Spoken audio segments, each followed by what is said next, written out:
Okay. Yeah. This call is now recorded.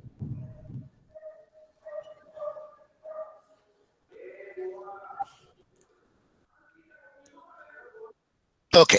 Now I am set. All Yes, right. yes. Uh, the, it's a great pleasure to be able to talk from such a distance uh, and get something across. So I appreciate. Let's see, you're sharing your entire screen. I want that out of my way. Okay. I fondly remember that my mathematical career also started when I first met Abhyankar in his house in Pune. Thanks to Professor Katre and others for informing me in time and to arrange to give this talk. It's dedicated to, of course, the fond memory of Professor Shreeram Shankar Abhyankar. Um, Now, I have this whole abstract here. Uh, I don't want to I don't expect you to read it immediately uh, because it's all on one page. But uh, when I started, when I agreed to give a talk and started preparing for it, uh, I meant to give a new proof of the Jacobian theorem. Of course, like all other Jacobian problems, uh, this also has failed short. But I will try to describe what I have tried and tell you what the open problems are still.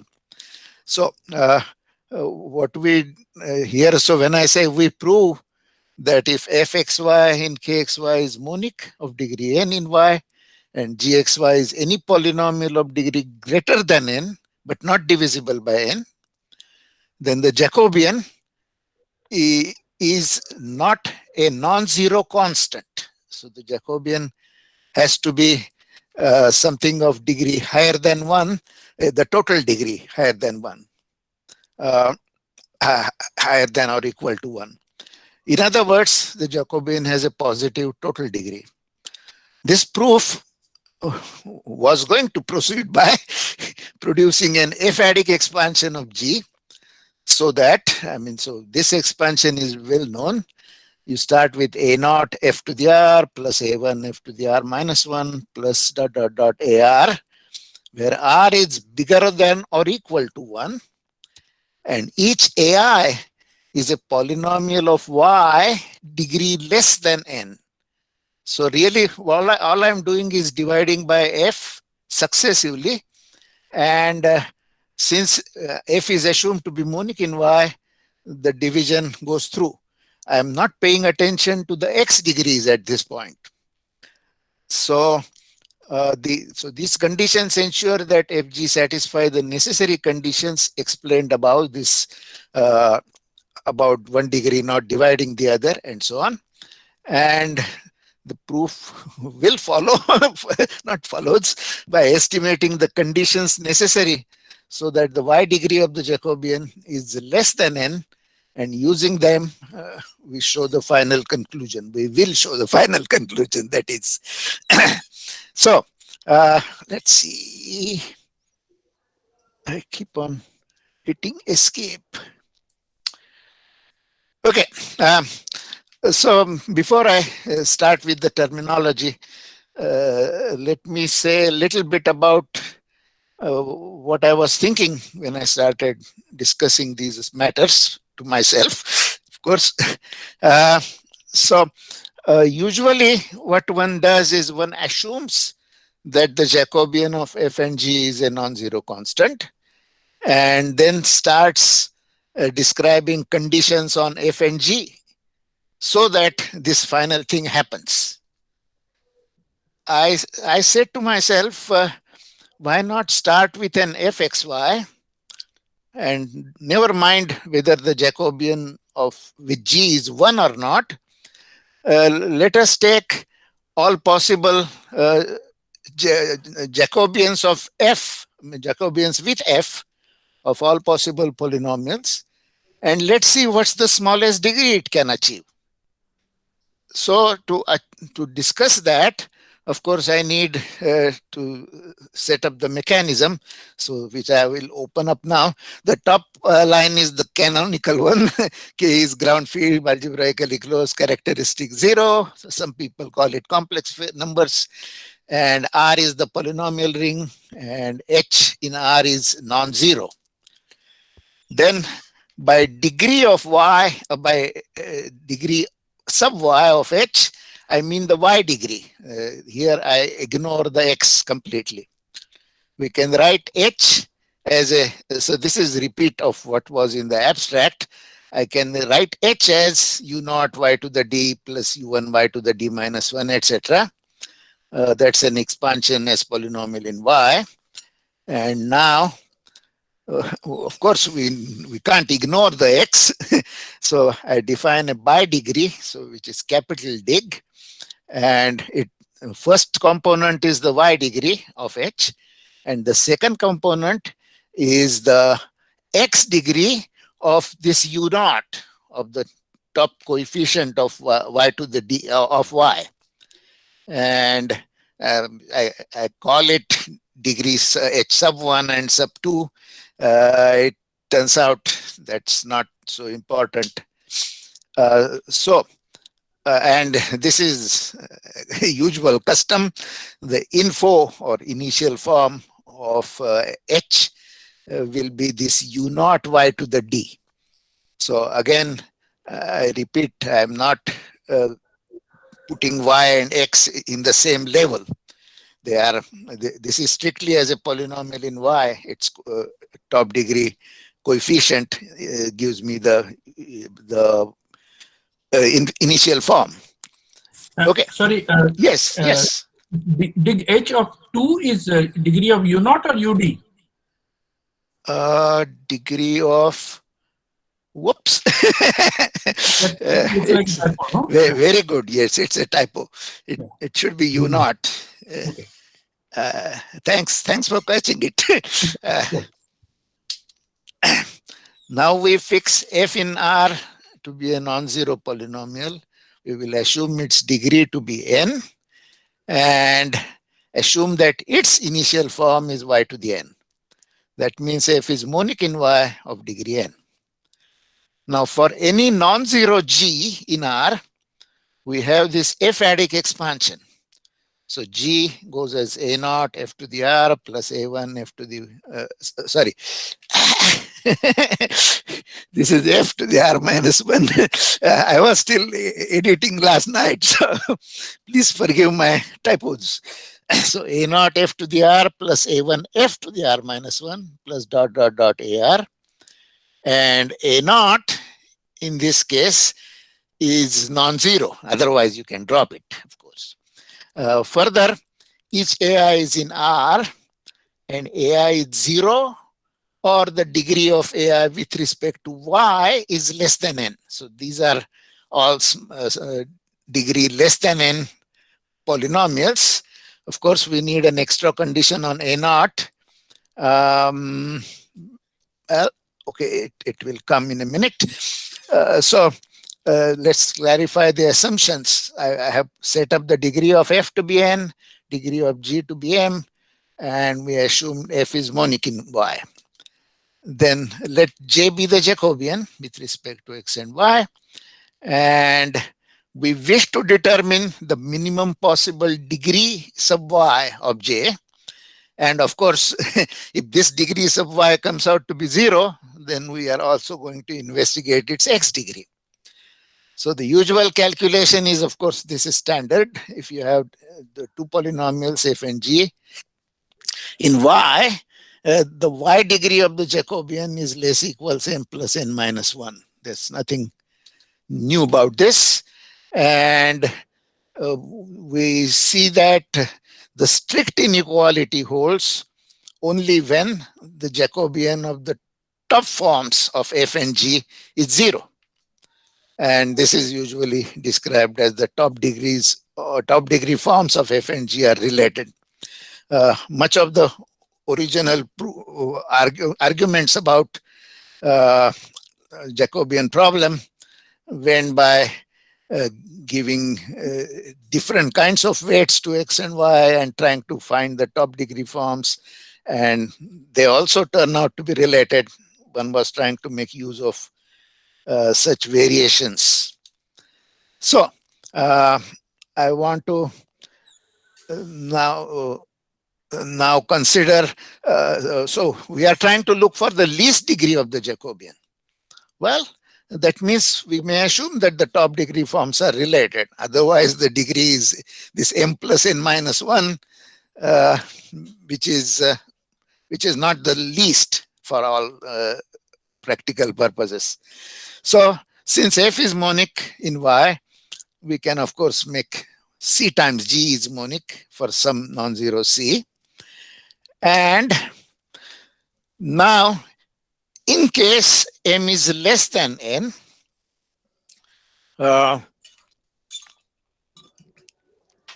what we will do is we will swap f and g, swap their roles. I can use g in place of f. It will have some smaller degree, and f will have a bigger degree. So, and as we said earlier, this g can be also assumed to be monic without loss of generality. So from now on, I will assume n is less than or equal to m. Actually, equal to doesn't happen, but we will come to that. So we also assume that this n doesn't divide m. Why can we assume that? Why do we want to assume that? Well, that's standard. If n divides m, then there is an elementary transformation between f and g, so that it can reduce the by degree of f and g.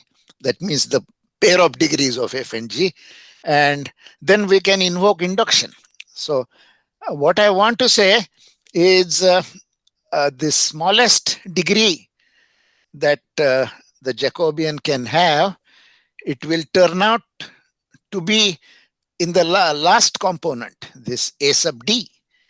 And in that last component, I want to argue that it cannot be 0. So let's continue so some obvious calculations.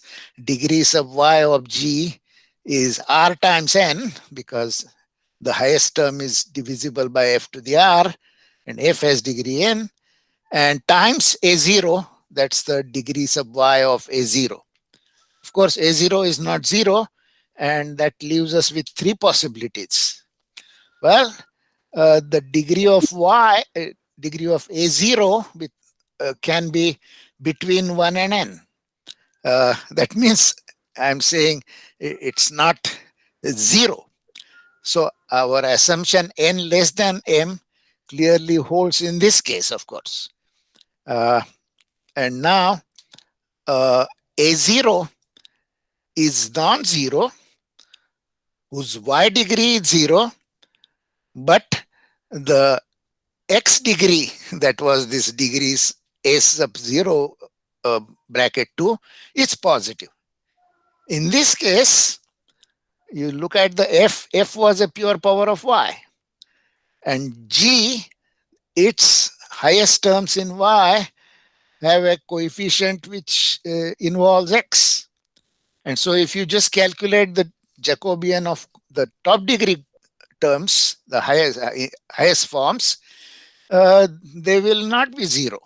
And so the total Jacobian will come out to be either r to the n or bigger. And so we don't need to worry about this. And the third case is a0 is a non-zero constant. This, of course, is the case when n divides m, and then we go back to our hypothesis that this doesn't happen. So when one is trying to prove the Jacobian theorem, one is assuming that this so that the y degree of f is smaller than, it divides degree of g, and then that y degree of g divides the new f degree of f after transformations and so on. And that's how we finally reach our variables. So now I want to construct two sequences associated with the A sequence. So the A sequence was this expansion. G was A0 f to the r plus G A1 f to the r minus 1, etc. I think it, yeah. So for convenience, for any h in R, we simply write JH for its Jacobian with f with respect to x and y. And by Pn, we shall denote the set of all polynomials, all monomials. I'm sorry, I said it right first. The set of all polynomials with y degree less than n. And of course, we include the zero polynomial since it can have a undefined degree in some opinion. So now we define the B sequence. So what we get is the Jacobian of A sub I, that's the ith coefficient, will always be B sub I plus F times C sub I, where this BI and CI are again in P sub n. And the AI is, of course, already declared to be in P sub n. I hope you will excuse me for a couple of minutes. I ran out of my water. I'll get it. Sorry.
Okay, I'm back. So the reason that B sub I, so the Jacobian, of course, is not necessarily of degree less than n by itself.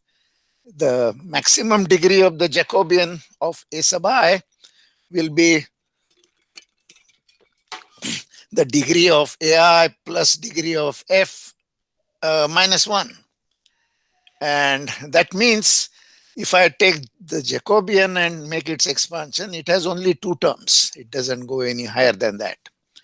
And so that's why these BI, CI are in P sub n. Now this, for convenience, we make a 3-row display out of this. So I'm just writing A's on top, B's in the middle, C's in the bottom. And what we ultimately want to check is whether this CR can be 0 and the BR can be a constant. That's what we are looking for. Turns out that without any further discussion, that's not going to happen. So I'm going to describe how the Jacobian is constructed, Jacobian of f and g, that is. And so once we have this g as a naught f to the r plus etc. dot dot dot, we see that the Jacobian is, of course, the Jacobian of a naught times f to the r plus Jacobian of a1 times f to the r minus 1 and so on. Why can I happily pretend that f is a variable? Because I'm taking Jacobian with f. So the Jacobian of all powers of f is 0. That's what I'm using. And so we get a new expansion for Jacobian of G as powers of f. And as you can see, this new expansion is C naught f to the r plus 1, this C naught f to the r plus 1, plus this B naught plus C1 f to the r, and so on. They sort of slide across. Now, we want to say that the degree of the Jacobian is at least less than n. If it is bigger than n, we don't have to worry about it. It's not going to be a constant. So, for degree to be less than n, this highest degree term comes from C naught, and that must be 0. Otherwise, its degree doesn't match any of the other terms, and that will be the top degree. Then the next, there is a missing plus sign here. I'm sorry.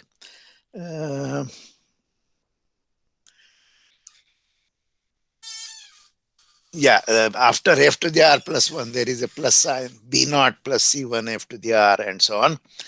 And so this b naught plus c1 is now the highest degree term because c naught is gone. And this must be 0 by the same argument. Since this is the highest power of f that appears, all other powers are less.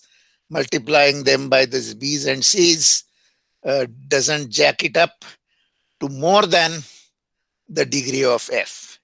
It will, at best, it will go up to f to the r. And so this must be 0. And you keep on doing this calculation. And so we are now trying to investigate another little typo here. We next investigate the conditions necessary to have the degree of the Jacobian less than n. And so, well, what I have written down here, I just said it orally. Well, it's okay to see it again. The C naught must be 0, otherwise the degree is bigger than r plus 1 times n. And B naught itself is not 0. That was the coefficient of the if B naught was 0, then so once C naught is 0, if B naught is 0, then C1 will be 0, and so on. So we have B naught plus C1 is 0. And that says that our C1, the next highest term is minus B naught. So C1 is minus B naught. And we can continue happily. C1 is minus B naught, C2 is minus B1, CR minus 1 is minus BR minus 2, and finally CR is minus BR minus 1. So we assemble this new information, and now our Jacobians of A0 up to AR have the following shape. This Jacobian of AR is BR minus BR minus 1 times F, and so on. The last one is 0. We are going to analyze the different cases, the different A's, ones which have a 0 at the end and ones which don't. So there is a big comparison to be made. So if all these conditions hold, then using the expansion of the Jacobian from the resulting table, we can just calculate the Jacobian. I mean, just write it out and combine. It has this shape b naught f to the power r plus b1 minus f b naught f to the r minus 1, and etc. The last one is br minus f br minus 1. Okay. Now, cancelling terms, we deduce that the Jacobian of fg is br. Okay. So this br, why does it work that way? This minus fbr minus 1 cancels with this fbr minus 1 and so on. And so we have now reduced the problem. We are assuming that the Jacobian has degree less than n, and we have reduced it to the Jacobian itself being br. I mean, let me clarify that. So the Jacobian of fg just br, and that's the less than n degree. But Jacobian of f and ar is not br, it is br plus something. And so we are trying to understand. So if you wanted to get a Jacobian 1, then this calculation says that you must have a 1 here, and you are allowed to have some polynomial here, and the same polynomial has a further higher polynomial from the previous term, and so on. And finally, you come to the b naught, and that has no higher term. And so this is a pattern of Jacobian being a non-zero constant.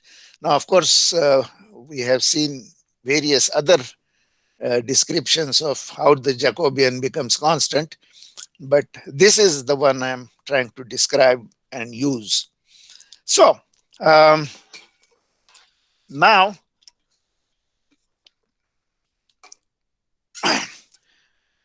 and what I was suggesting is maybe this is a tool for induction arguments. And so if I stop at a naught, a1 up to ar minus 1, then that pattern is the same. I mean, the successive bi's, b sub r minus 1, r minus 2, etc., are Jacobians of something. I will write down exactly of what. So, okay. So we are trying to decide if for some s we have the Jacobian of f and gs, which is bs, which is non-zero constant. This is the Abhyankar's non-zero. So bs is a non-zero constant. And we hope to prove that this can happen only when r is 1. So let me explain this idea. So given that Jacobian is 1, we know that there is some r, and this tower of the successive beads, so that the bottom br is the constant, but you need the other terms before that. Now, what I am trying to prove is if there is a tower at all, there is a tower with r equal to 1. In other words, there is a one of the so I can think of AR. AR itself might have the Jacobian 1 if the G has well, G was earlier. So if some f and gs has Jacobian 1, then you can, I want to argue that this can only happen at a single step. Well, let's look at that. So if we can show this, then we have a polynomial g sub s of y degree less than n, and the Jacobian of f and gs is a non-zero constant. Now, why is that useful? Well, it says that now you can invoke induction.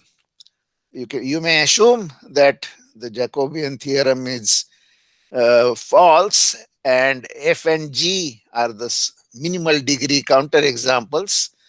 Then you find a new counterexample. I'm sorry, did I say Jacobian theorem is false? No, I meant to say that if the Jacobian is constant and f and g is the minimal degree counterexample, is the minimal degree pair for which it's constant, then I find a smaller degree pair. And so if we continue invoking induction, we will eventually get f and a very small degree polynomial having a non-zero constant.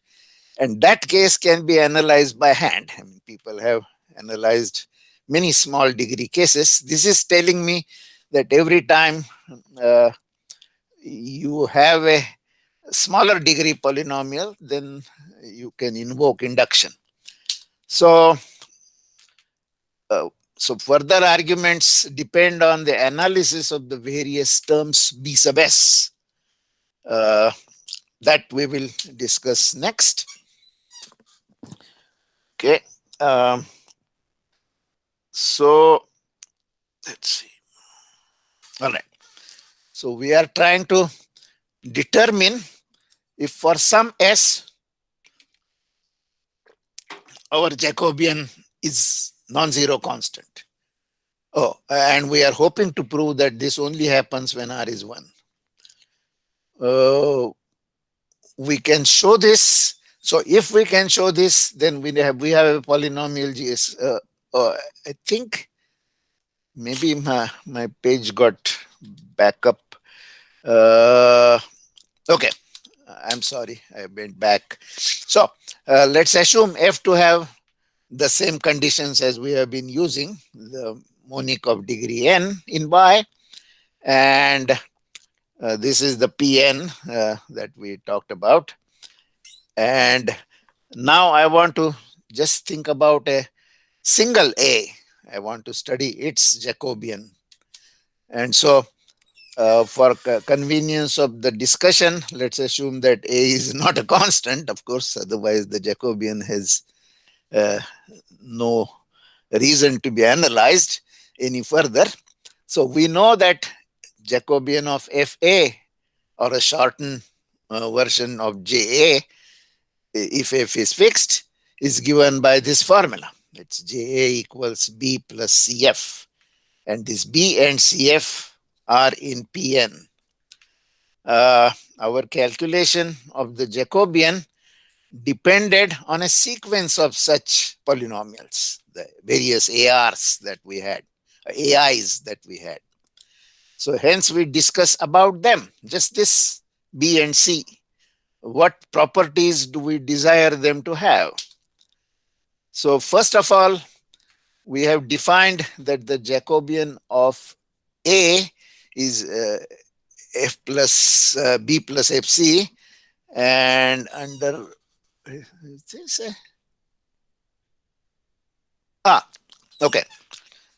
So let us consider the condition under which the Jacobian of A is simply B.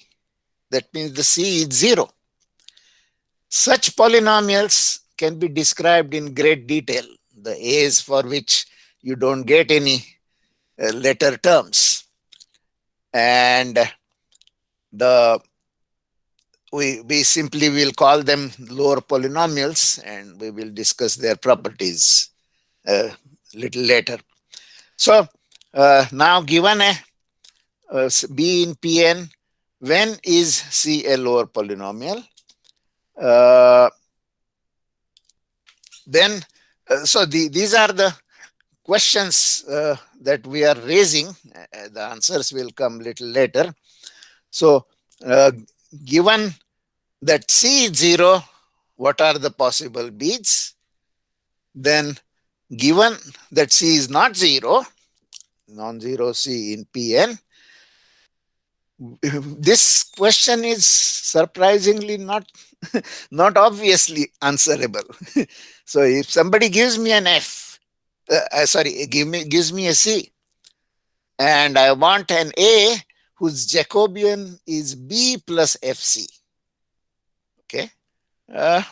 Is there an A? I don't have a complete answer to this, but of course, this means that B cannot be a lower polynomial. Otherwise, this term wouldn't have been there. Now, given a non-zero B in Pn, when is there a polynomial C corresponding to some A? So this is given C, is there a B? Given B, which is a lower polynomial, and when is there a C? Oh, sorry, this is not a lower polynomial. So B is just given, and we are asking when is there a polynomial C corresponding to that B? Of course, if B is a lower polynomial, then the answer is yes, because you can make C equal to 0 after all. So, so let's call the polynomials which are not lower for obvious reasons a higher polynomial. So we next discuss the properties of these two types of polynomials. Okay. Now we discuss the lower polynomials. I'm not going to give the details of this proof, but I'm going to give the statements, the structure that I came up with. So we can show that for every 1 less equals d less than n, there are monic lower polynomials h sub d in Pn. Hello? Did somebody say so? Oh, okay. H sub d of in Pn of degree d such that its Jacobian h star d is a polynomial of degree less than n. So there are examples, but of monic lower polynomials for every degree. But there's little more about that. The polynomials h sub d are essentially unique for a given d, that is, in the sense that there is a well-defined algorithm to determine h sub d. Now remember, this h sub d wants to be monic of degree d in y. Then this algorithm will tell you what its degree d minus 1 term is and what's degree d minus 2 term is and so on. It's completely determined by the d. And f, of course. This is the Jacobian with f, after all, that we are fighting with.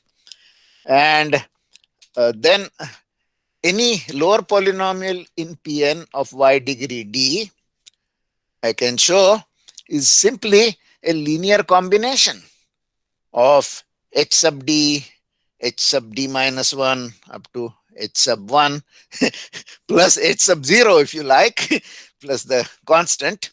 And these have the coefficients C1 up to CD minus 1 are not just in Kx, they are in K.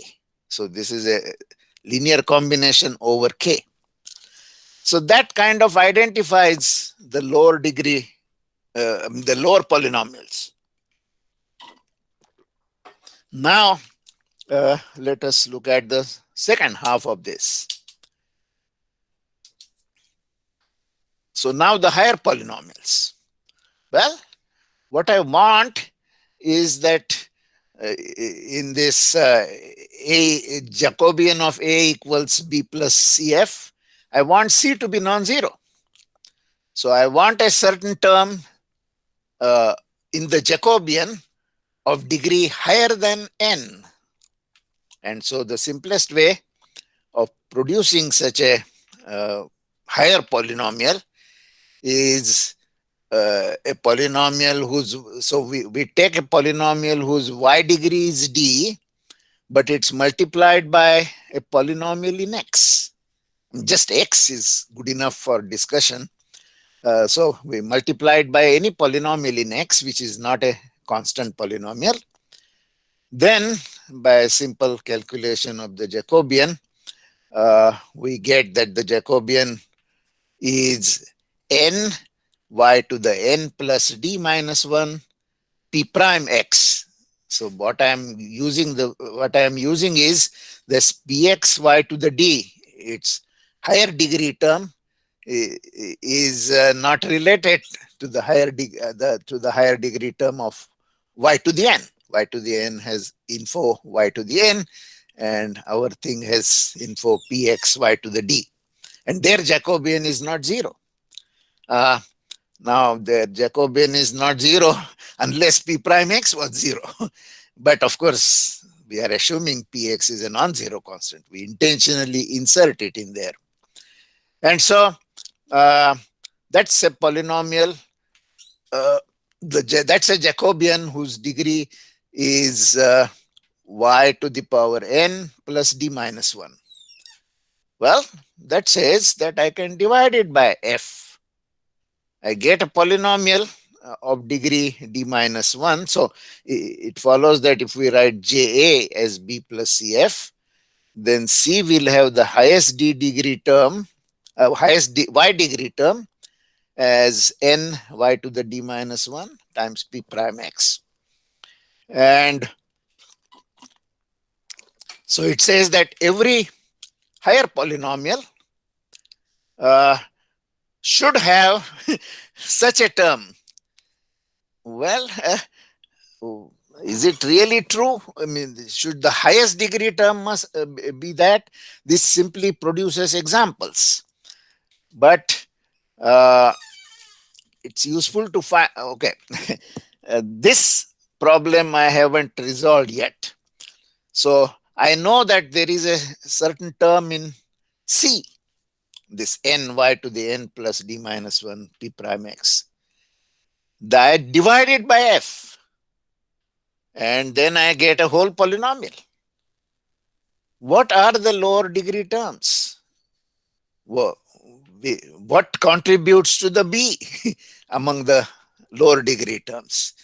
Because after all, it's the b we were trying to decide whether it's a constant.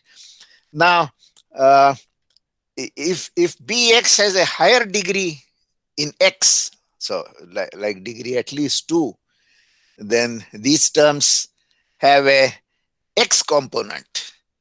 And so I can safely say that whatever the lower terms are, when we divide by f, they are all divisible by x. But there are still the constant terms, that means px equals x. Then we don't have that luxury. They can get mixed up with other parts of b. Now, in general, a polynomial can be modified, a higher polynomial can be modified by any combination of HDs that we have discussed, since it doesn't affect the C. I mean, HDs have all their Jacobians inside the first n degree component. So I don't need to, so for the given C, I can modify my higher polynomial by HDs, and that says that we can indeed assume that the top y degree term has this form for a higher polynomial. Okay, so it has this form plus a bunch of HDs, but those are hidden inside the B. Okay, so now I want to come to the final comments. So our aim is to show that BR being a non-zero constant would imply that B0 has the same property. Now, this is a sort of convoluted sentence. What I am trying to say is if some BR comes out a non-zero constant, then some B0, that means the one who is a lower polynomial, the A0 is a lower polynomial, its Jacobian is of degree less than n, but in fact just a constant. So can we, whatever we can do with a polynomial of degree m, can we do it with a polynomial of degree less than n? That's what the question is. Now, another comment is, in case this B sub r is 1, suppose it's 1, and then CR is some polynomial of positive y degree, then we have this situation where the Jacobian of AR is a non-zero constant modulo f. So I was thinking about such polynomials, a polynomial f, so that its Jacobian with some other polynomial of smaller degree is a non-zero constant mod f. That it was almost tempting to say, well, that would imply our Jacobian conditions completely, but not quite so. I was trying to look for examples of such f's, and maybe some of you can quickly tell me such examples. Maybe they are well known, but not to me yet. The only examples I can make are the ones which come from the parametric pairs, I mean, the f and g, which satisfy the Jacobian division. Now, this implies that the Jacobian fg is constant modulo f. This is, sorry, I just said that. This is, of course, a weaker condition than the Jacobian condition, and I would like to know more about its implied properties. Unfortunately, that's all I have to say. I would be happy to take any questions, of course, and comments, but thank you. Let's see, I need to thank you very get much. out. Yeah, Professor Sathaye, for a very nice talk, giving a new direction to the proof of this Jacobian theorem for two Yeah. variables. And let us see if you can complete it this way. Yeah. Now, are there any questions from the audience or comments? I have a question. Yes.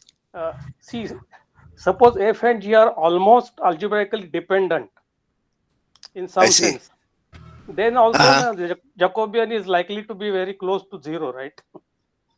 That is correct, but So how does how this close? theory? How does this Yeah. theory distinguish between almost algebraically dependent G and those for which the Jacobian is identically 1? Identically constant.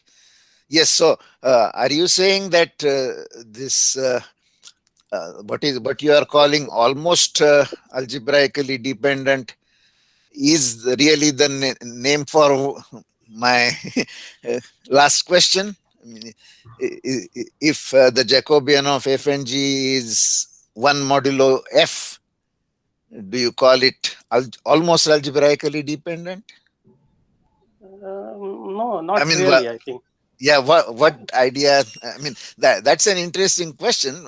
I would like to know what you mean by almost algebraically dependent, and then maybe anyway we can talk later for sure. We Yes, haven't talked in a long time. yes, that's right. Yes. Yeah. Anything else? Any suggestions for me? situation for more variables. Let's do 2 first. There's plenty to do.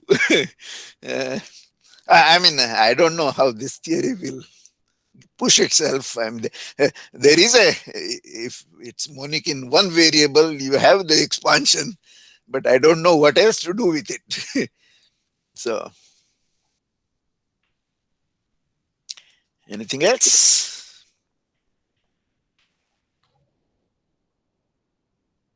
Any other comments or questions?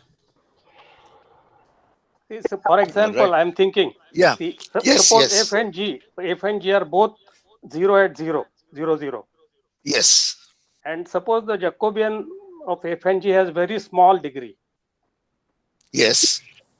That will be like almost algebraically dependent, I would say. Yeah, but that's what I'm investigating. What are the smallest possible degrees one can have? What I'm out to show is if this F and G don't satisfy the divisibility condition or non-divisibility condition, then the Jacobian degree cannot be 0. By that I mean the total degree. But that's all I can say. There is no little gap that I can produce right now. I see. Okay. Yeah. The hope is if there is a higher polynomial like C, I mean, so in our case it's the C minus BR, then it will have terms involving X, and maybe one cannot cancel them completely with the earlier terms. That's what I was hoping to do.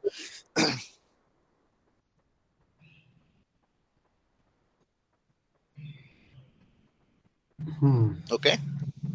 Yeah. Ajit Iqbal Singh wants to comment something. Sure. Yes. She has written a question in the chat box. Oh, Yeah. need to open my chat box. Yes. Let's see. Where is the chat box? It's on this right hand side. No, Chat these box. are just the people. Below. Oh, yeah. I see the question. Yeah.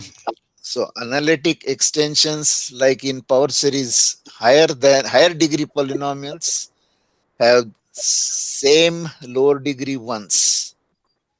Any such induction? Well, let me think about it. So in power series, one is making analytic extensions of higher degree polynomials. I'm sorry.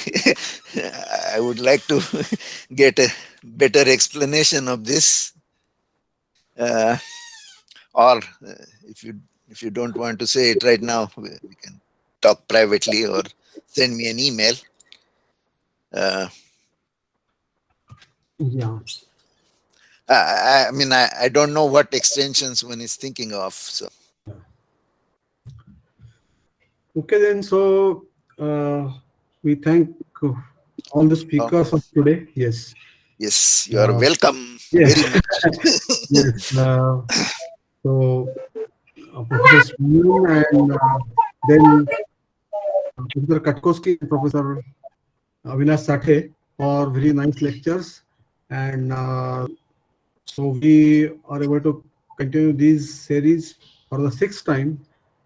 This is the 6th year of this Abhyankar Symposium, and we always had some nice lectures every time, and this time all these lectures are related to the work of Abhyankar in this way or the other. And again, we are very happy, and I thank all the people in the audience also who have joined this symposium. So thank you all. So now we close this thing, and some of these lectures will be available on YouTube also. Of course, after the permission of the speakers, I will ask them. and then it's Yeah. available. Yes. So thank you very much. So Yes. until next year.